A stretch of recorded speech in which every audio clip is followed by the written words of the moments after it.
গল্পের নাম সে তো খেলার সাথী ছিল। রাত তখন ১১টা। তিশা ও তার পরিবার শুদ্ধ গ্রামে এসেছে শহর থেকে। পুরনো একটা দোতলা বাড়ি, মাটির রাস্তা আর চারপাশে ঘন গাছগাছালি। সেই বাড়িতেই উঠেছে তারা। পরের দিন দুপুরে তিশা উঠানে খেলছিল। হঠাৎ একটা ছোট ছেলেকে দেখতে পেল। ধুলো মাখা গায়ে, পুরনো হাফ প্যান্ট আর মুখে রহস্যময় হাসি। ছেলেটা বলল, তুই নতুন এসেছিস? আমার নাম রাহুল, আসিস খেলতে?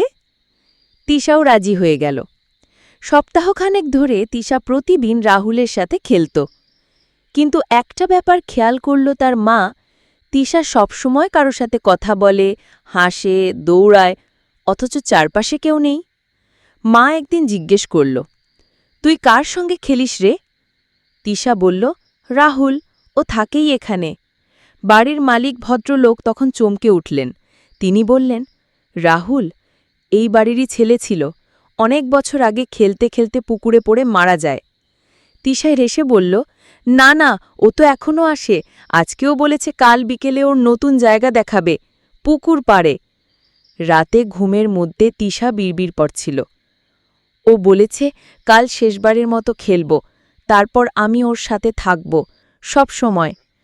পরদিন বিকেলে হঠাৎ তিশাকে আর খুঁজে পাওয়া গেল না। তার খেলার পুতুলগুলো ছিল পুকুর পাড়ে, আর মাটিতে ছিল দুজোড়া পায়ের ছাপ, একটা তিশার, আরেকটা ছোট কোনো ছেলের, যা একটু পরেই হাওয়ায় মিলিয়ে গেল। আজও ওই বাড়িতে গেলে পুকুর পাড়ে কেউ একজন খেলার জন্য ডাক দেয়। তুমি কি শুনতে পাচ্ছ? কে যেন তোমার নাম ধরে ডাকে? এবার কি তুমি ভূতের গল্প শুনতে পছন্দ করো?